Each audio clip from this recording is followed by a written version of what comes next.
Capricorn full moon encourages acting on your long-term goals, which begins by formulating a game plan for success. It's about initiating, pioneering, and manifesting tangible 3D results through consistent effort, discipline, and personal accountability. It often highlights themes of career, responsibilities, and building a structured, long-lasting lifestyle and legacy. This moon can unearth issues of emotional regulation, emotional well-being, emotional intelligence, and emotional manipulation. There is a need to balance the personal and professional parts of life. This Capricorn full moon, exacting 18.5 degrees of Capricorn on July 10th, 2025 at 4:37 p.m. Eastern Standard Time, brings an ending, conclusion, or reward to something you've worked hard on, especially as it relates to the life area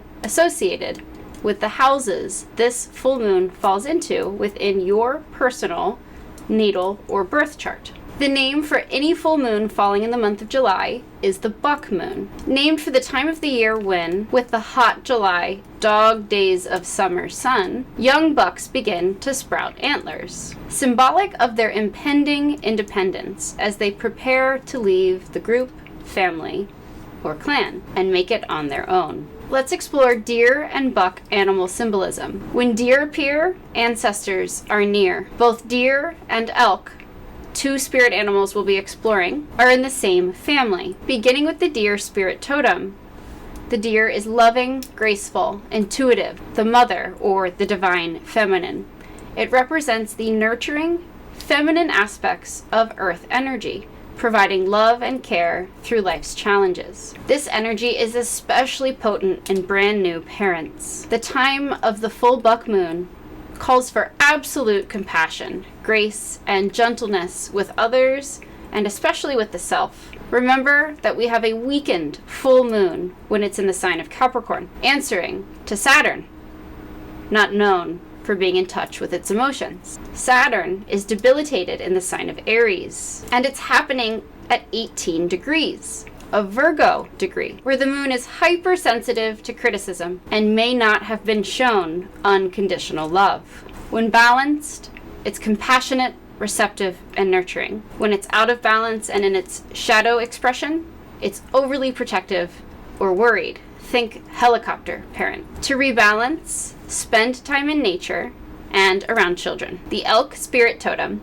is resilient, stable, traditional. The father, or divine masculine.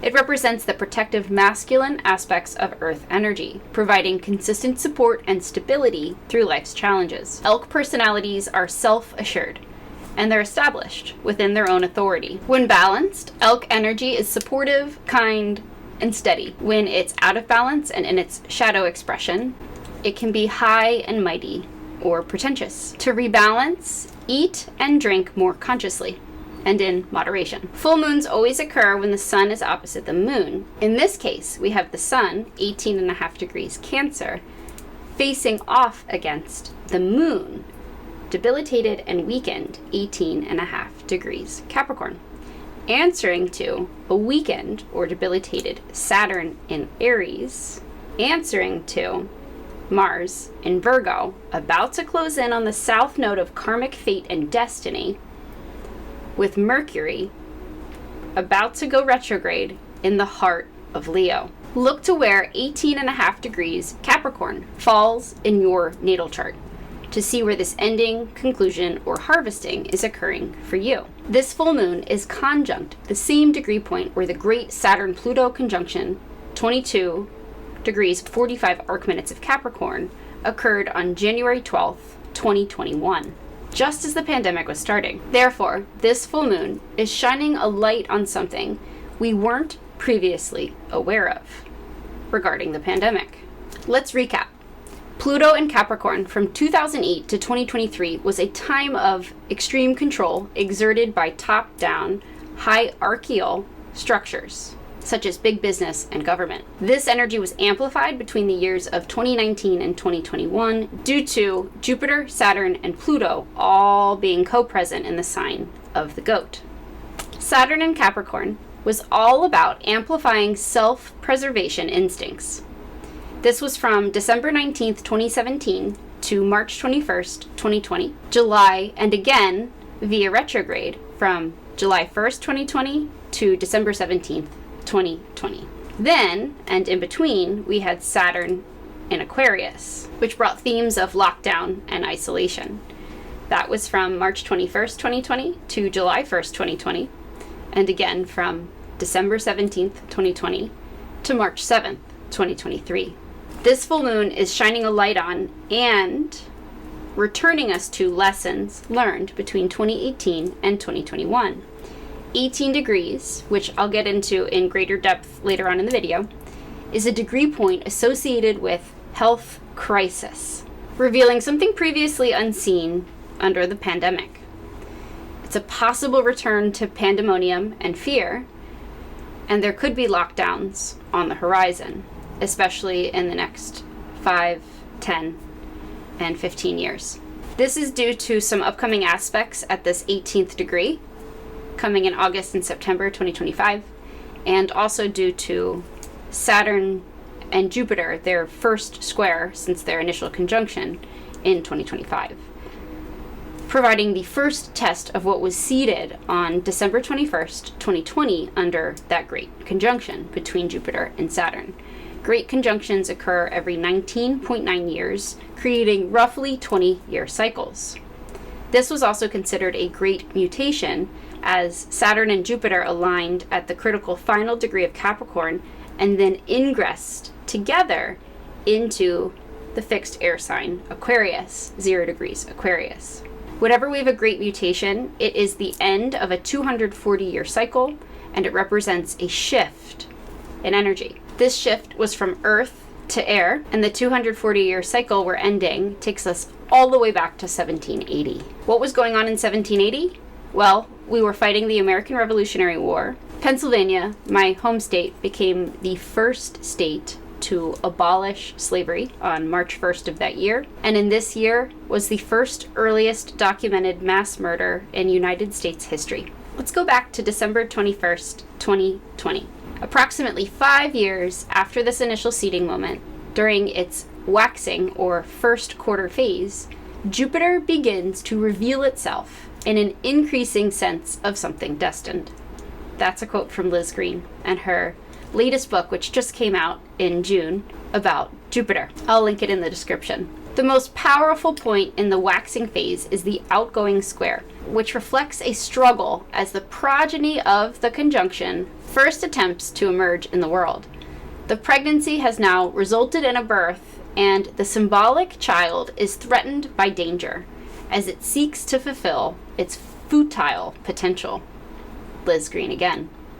Approximately 10 years after the initial seeding moment, Jupiter opposes Saturn, reaching a culmination, the effects similar to a full moon. Approximately 15 years after the initial seeding moment, so 15 years from 2020, Jupiter enters its waning, or last quarter phase, bringing a time of integration, release, realization, and harvest. The incoming square between Jupiter and Saturn is the most powerful stage of this cycle, bringing a struggle to adjust, accept, and integrate what we've learned the prior or past 15 years. The last period of the waning phase, known in the lunation cycle as balsamic, leads to the end of the cycle and the next conjunction. Just like we see with the balsamic moon and the new moon, the close of one cycle forms the beginning of the next one, like the alchemical Ouroboros eating its own tail.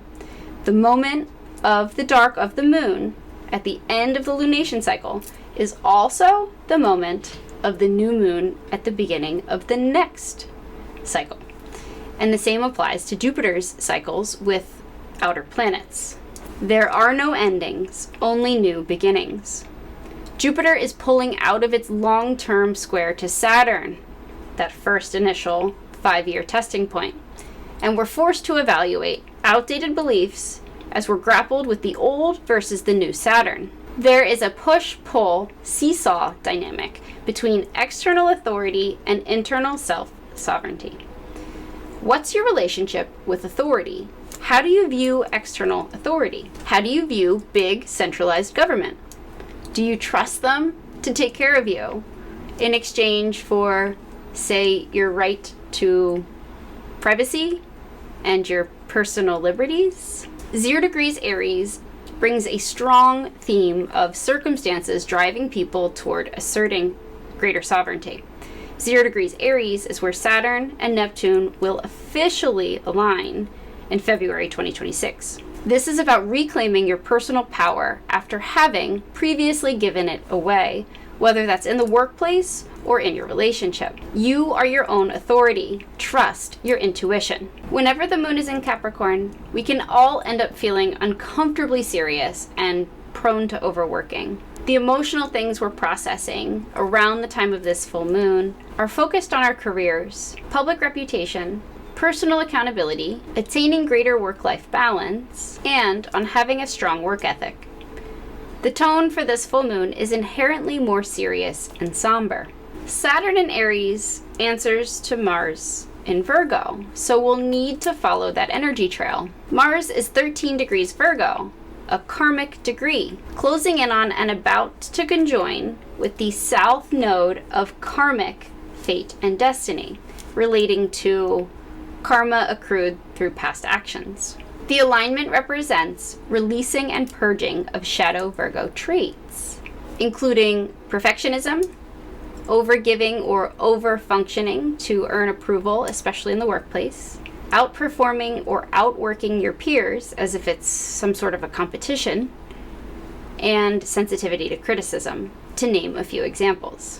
Mars and the south node of karmic fate and destiny align July 20th and 21st. This is bringing up issues from the past around health, routine, and day-to-day mundane responsibilities, especially ones we have put off or avoided. Mars in Virgo wants to get the practical, day-to-day things just right. Think Goldilocks. And the co-presence of the two in the sign of the Virgin Maiden instills a strong internal compulsion and focus on self-improvement, health, routines, and service to others. All Virgo areas. Strong Virgo placements are common in individuals with OCD, obsessive compulsive disorder. I actually live with a mild form of OCD, and I have my 12th house ruled by Virgo, and Saturn, 18 degrees Capricorn, on my IC. These patterns of perfectionism are deeply ingrained, or were deeply ingrained in me until I, through consciousness, healed them and learned to find balance. They have been present in my family and passed down through our maternal lineage, that is the 4th house in the IC, in how our mothers reared our children through generations. Saturn in the 4th house, where mine is located, is the karmic chain breaker for the family, empowering me to create a new legacy in which my children are reared differently. Mars in the south node in Virgo is a 6-week period of releasing self-sabotaging, escapist, avoidant, and even addictive tendencies, especially as they relate to action, motivation, assertion, and desire. Mars and the south node conjoining triggers collective karmic fated events. Previous Mars south node conjunctions in history have coincided with periods of global or national crisis. Virgo ruled places should be especially on alert. Mars and south node conjunctions were present in the sky during the pandemic and during the 9/11 attack, to name a few examples. Virgo has high expectations, and as such, there's a strong need to release patterns of overthinking leading to analysis paralysis, getting tangled or lost in the weeds of the details, often at the expense of the big picture. Self-critical dialogue, when unconscious, that can be projected onto those around us, which can be damaging, and tendencies to strive for unrealistically high standards and expectations that aren't attainable. You may be reconnecting with a past life soulmate, romantic or platonic, with dominant Virgo and Leo energy. Mars and south node in Virgo and Mercury about to retrograde through the heart of the lion on July 18th. We're finding healthier ways of asserting ourselves, cultivating greater self-compassion, setting more realistic and attainable goals, and cutting out what no longer serves or has become emotionally draining. You may be coming into the realization that you cannot or do not want to continue on with something, a relationship, a project, an idea, a job, a career, a work environment. I'm cutting my losses here. This makes me think of the Wheel of Fortune tarot card in reverse, being dealt a bad hand or a bad opportunity with circumstances that are beyond your control to change. You're letting go of something or releasing a work environment that has become toxic. Maybe it's nitpicky, hypercritical, verbally abusive, or lacking collaboration. Perhaps this is teaching you how to detach from the workplace, as is something I am working on. I am someone with a Capricorn stellium. I have Saturn in rulership in Capricorn, and I pride myself on my work ethic.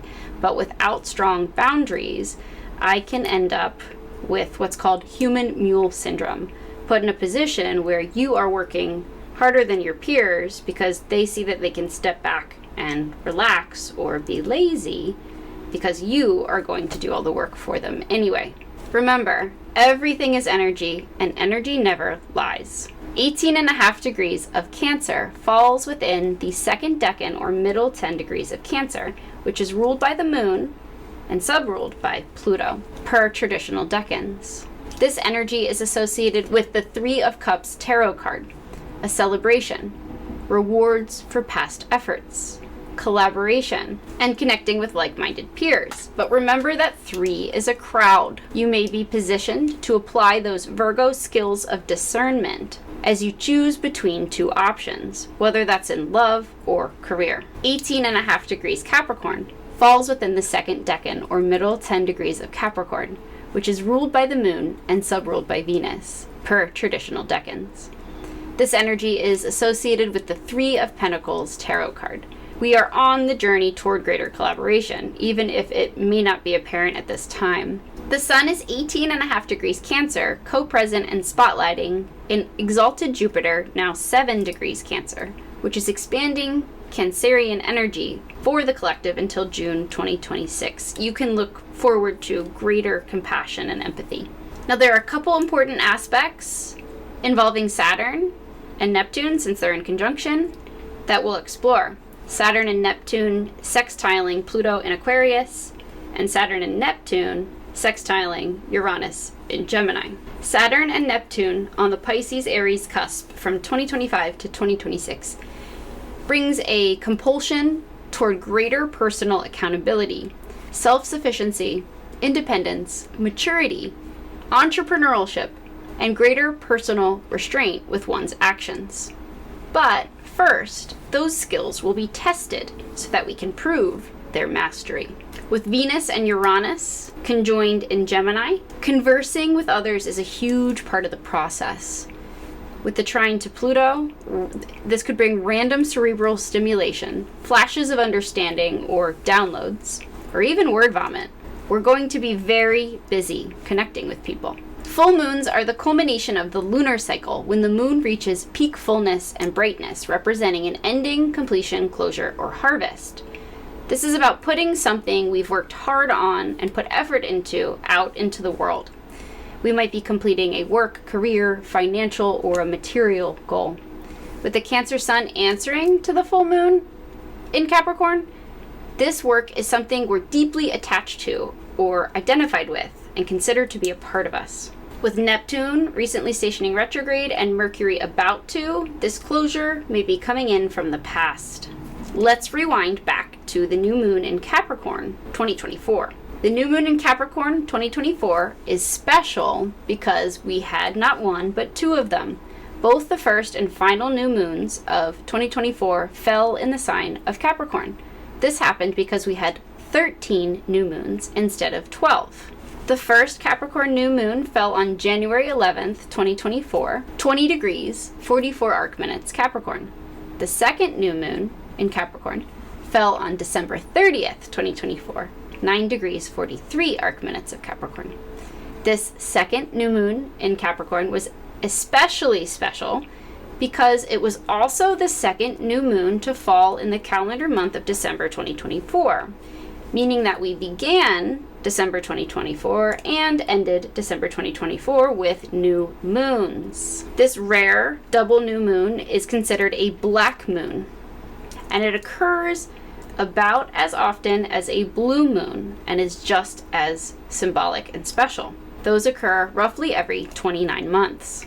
The black moon is associated with spiritual and cultural significance, often linked to greater introspection, new beginnings, and the release of old, outdated patterns. It was also the last new moon to fall in the sign of Capricorn until 2026, making it a potent opportunity to harness its energy. In the sign of Capricorn, a cardinal earth sign known for its ambition, discipline, and practicality. As such, this new moon is a powerful time for setting intentions related to career, long-term goals, and building a solid, stable foundation and lasting legacy for the future. Those were the seeds that were planted that we're culminating or harvesting now.